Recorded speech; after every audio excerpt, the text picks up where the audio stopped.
नमस्ते बेटा, आज पढ़ेंगे हम एलिजा टेस्ट के बारे में। एलिजा टेस्ट क्या होता है इसके बारे में पहले पढ़ते हैं।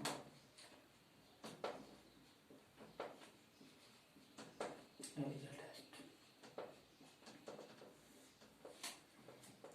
एलिजा टेस्ट की सबसे पहले फुल फॉर्म पढ़ते हैं तो बेटा होता है एंजाइम लिंक इम्यूनोसोर्बेंट ऐसे।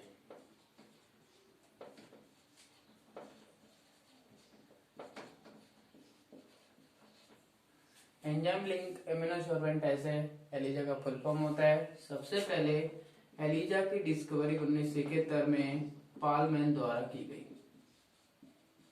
एक साइंटिस्ट था जिसका नाम था पालमैन और उसके द्वारा सबसे पहले जाइसा टेस्ट परफॉर्म किया गया 1971 के अंदर। इसके बाद में एलिजा टेस्ट होता क्या है? एलिजा टेस्ट क्या करता है कि बॉडी के ब्लड में उपस्थित कोई भी एंटीजन, सुन रहे हो, या ट्रेस अमाउंट में बॉडी में उपस्थित कोई भी एंटीबॉडी या फिर कौन सी बीमारी का हो सकता है, किसी भी बीमारी के एंटीजन या एंटीबॉडी के डिटेक्शन के लिए हम एलिजा टेस्ट करते हैं।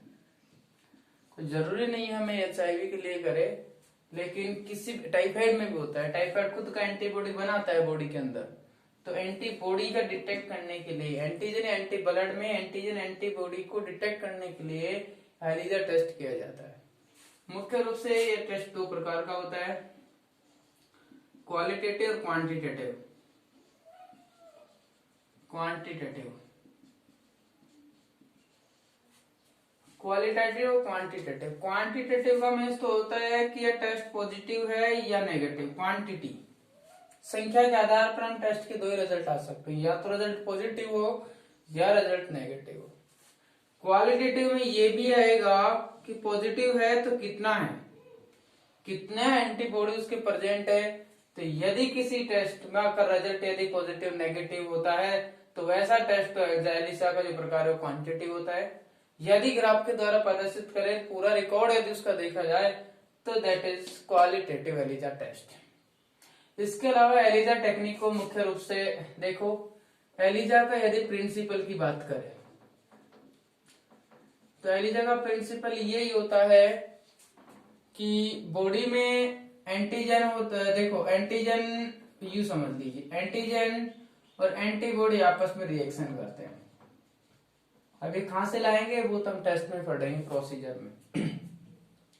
एंटीजन और एंटीबॉडी आपस में रिएक्शन करते हैं। रिएक्शन करने के बाद में हम इसमें सब्सट्रैक्ट ऐड करते हैं। क्या ऐड करते हैं? सब्सट्रैक्ट ऐड करने के बाद में यदि एंटीजन एंटीबॉडी रिएक्शन किया और कलर यदि प्रोड्यूस हो तो टेस्ट को पॉजिटिव कहा जाता है। यदि कलर नहीं बने तो टेस्ट को नेगेटिव कहा जाता है।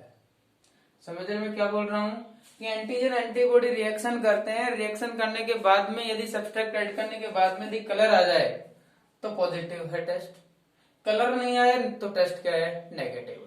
ओके, इसके बाद में हम बात करेंगे, ये प्रिंसिपल था कि एंटीजन एंटीबॉडी रिएक्शन करते हैं, सब्सट्रैक्ट की उपस्थिति में कलर दे तो पॉजिटिव, नहीं दे तो नेगेटिव होता है। ठीक है, अब हम बात करेंगे टेस्ट कितना प्रकार का होता है। तो मुख्य रूप से तो 4 प्रकार का होता है, लेकिन मेनली जो परफॉर्म किया जाता है वो तो 2 ही प्रकार का परफॉर्म किया जाता है, डायरेक्ट और इनडायरेक्ट। देखो डायरेक्ट और इनडायरेक्ट में क्या डिफरेंस होता है, मैं दोनों एक साथ समझा देता हूं, इधर डायरेक्ट इधर इनडायरेक्ट। ठीक है, देखो पहले डायरेक्ट एलिजा टेस्ट। देखो मतलब ऐसी वेल होती है, वायल्स होती है वेल की, जिनको कहते हैं माइक्रोटाइटर फ्लैट। क्या कहते हैं? Microtitre flat. आती है ऑलरेडी। माइक्रोटाइटर फ्लैट में ये जो नीचे वाला पार्ट होता है, माइक्रोटाइटर जो फ्लैट होती है वो एंटीजन से, किसे? एंटीजन से कोटेड होती है। अलग अलग आती है, मतलब अलग अलग मतलब टाइफाइड का अलग, HIV के लिए, सिफिलिस के लिए, सबके लिए अलग अलग माइक्रोटाइटर फ्लैट आती है, क्योंकि अलग अलग एंटीजन के लिए अलग अलग फ्लैट आती है, क्योंकि एंटीजन हर बीमारी का अलग होता है। ये एंटीजन से कोटेड होती है, माइक्रोटाइटर प्लेट एंटीजन से कोटेड होती है, तो हम क्या करते हैं, सबसे पहले इस प्लेट को लेते हैं एंटीजन से जो कोटेड होती है। मुख्य रूप से डायरेक्ट और इनडायरेक्ट करते क्यों है, ये ब्लड में एंटीजन को पता करने के लिए करते हैं कि एंटीजन है या नहीं है, और ये एंटीबॉडी डिटेक्शन के लिए की जाती है कि एंटीबॉडी प्रेजेंट है या नहीं है। तो क्या करते हैं, ये प्लेट लेते हैं और इस प्लेट के अंदर हम क्या करते हैं, पेशेंट से सैंपल लेते हैं जो इसमें ऐड करते हैं।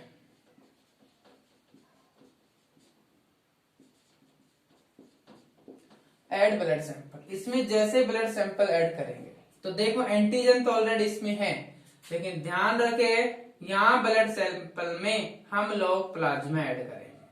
क्या करेंगे, प्लाज्मा, क्योंकि प्लाज्मा में एंटीबॉडी होते हैं।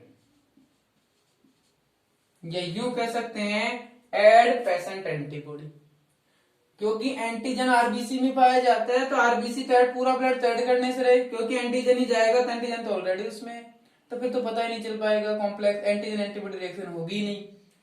इसके एंटीजन कोटेड प्लेट में हम लोग ब्लड सैंपल लेंगे, एंटीबॉडी उसमें डालेंगे या प्लाज्मा उसमें डालेंगे, क्योंकि एंटीजन तो ऑलरेडी वहां है, और ये एंटीबॉडी हम डाल देंगे तो एंटीजन एंटीबॉडी रिएक्शन होगा। इसके बाद में हम इंक्यूबेट करेंगे, रख देंगे, और थोड़ी देर हम क्या करेंगे, इंतजार करेंगे, वेट करेंगे ऐड करने के बाद में।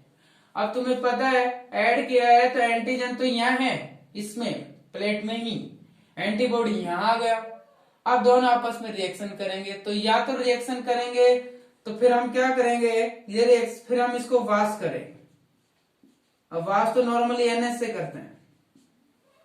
वाश करने से क्या फायदा होगा कि यदि इस माइक्रोटाइटर प्लेट के अंदर एंटीजन था, एंटीबॉडी आपने प्लाज्मा डाला तब आ गया, यदि ये जुड़ गए, जैसे मान लीजिए ये तो आपका एंटीबॉडी है और ये आपका एंटीजन है, ये आपका एंटीबॉडी है, यदि दोनों आपस में जुड़ गए तो बहुत अच्छी बात है। जुड़े नहीं तो वाश करेंगे, तो वाश करने पर जुड़े नहीं तो ये एंटीबॉडी कहां आ जाएंगे, बाहर आ जाएंगे। वाश करेंगे मतलब धोएंगे, तो वाश करते समय जुड़ेंगे नहीं तो एंटीबॉडी कहां जाएंगे, बाहर आ जाएंगे। वाश करने के बाद में हम सब्सट्रैक्ट डालेंगे। सब्सट्रैक्ट का मतलब होता है कि एंटीजन एंटीबॉडी का वह एंजाइम जिनको जोड़ता है और कलरफुल एजेंट देता है। सब्सट्रैक्ट ऐड करेंगे। सब्सट्रैक्ट ऐड करने के बाद हमारे पास में दो रिजल्ट आएंगे। देखो हम कलर को ऑब्जर्वेशन करेंगे, कलर को ऑब्जर्व करेंगे तो हमारे पास में दो रिजल्ट ऐसे परफॉर्म आएंगे, देख ले वापस से। जैसे कि सर एंटीजन एंटीबॉडी, एक कंडीशन तो हो सकती है कि सर ये जुड़ गए हो और वाश करने पर ये बाहर नहीं निकले हो, और सब्सट्रैक्ट डाल दिया, उसमें सब्सट्रैक्ट डालते उस पर कलर आ जाएगा क्योंकि वो आपस में जुड़ गए हैं।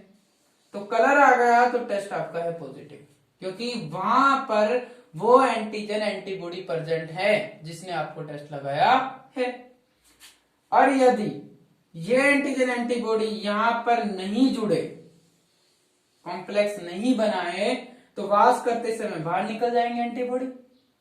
सब्सट्रैक्ट डालेंगे तो कलर आएगा ही नहीं, तो टेस्ट क्या होगा आपका, नेगेटिव। ये था आपका डायरेक्ट टेस्ट। करते क्या है, वापस स्टेप बता देता हूं। सबसे पहले माइक्रोटाइटर प्लेट लेते हैं जो एंटीजन से कोटेड होते हैं, पेशेंट का प्लाज्मा डालते हैं, एंटीबॉडी, दोनों आपस में कॉम्प्लेक्स हो तो अच्छी बात है। इसके बाद में हम क्या करेंगे, इंक्यूबेट करेंगे, वेट करेंगे। इसके बाद में वाश करेंगे। अब वाश करेंगे तो जो जुड़ा नहीं है एंटीबॉडी हो तो बाहर निकल जाएगा। फिर सब्सट्रैक्ट ऐड करेंगे। सब्सट्रैक्ट ऐड करने के बाद में कलर आता है तो आपका पॉजिटिव टेस्ट है, नहीं क्या है, नेगेटिव। अब कलर क्यों आया कि सर एंटीजन एंटीबॉडी जुड़ गई इसलिए कलर आ गया। कलर क्यों नहीं आया, क्योंकि सर वो जुड़े ही नहीं थे, तो सब्सट्रैक्ट उनके साथ में कलर नहीं दे पाया। ये टेस्ट आपका डायरेक्ट एलिजा टेस्ट। ठीक है, अब है इनडायरेक्ट एलिजा टेस्ट।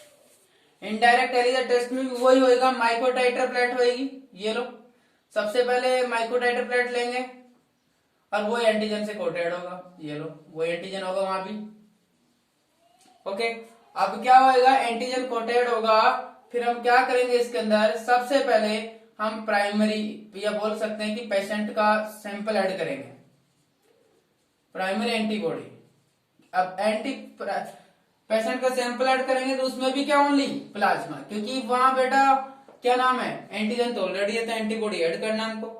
तो प्लाज्मा ऐड करा तो एंटीबॉडी होता है प्लाज्मा में, एंटीजन होता है आरबीसी की सतह पर। तो प्लाज्मा ऐड किया आपने, ऐड करने के बाद में वेट किया, इंक्यूबेट किया वही, और वेट करने के बाद में फिर आपने वही वापस किया, वो क्या किया, वास किया। ओके, अब वास किया तो जुड़ा होगा, तब तो बाहर गया होगा नहीं, और नहीं जुड़ा होगा तो बाहर चला गया होगा एंटीबॉडी। ठीक है, इसके बाद में हम इसमें क्या करते हैं, जैसे मान लीजिए ये माइक्रोटाइटर प्लेट थी, ये आपका एंटीजन था और ये आपका एंटीबॉडी ऐड हुआ, और एंटीबॉडी और एंटीजन आपस में जुड़ गया, ये जुड़ गया, मान लीजिए यूं बना था हमारा डायग्राम, स्टेप एक ये जुड़ गया दो साहब, ध्यान तक वास नहीं हो पाया, मान लीजिए जुड़ गया, वास हो जाता तो कहानी खत्म है, जुड़ गया।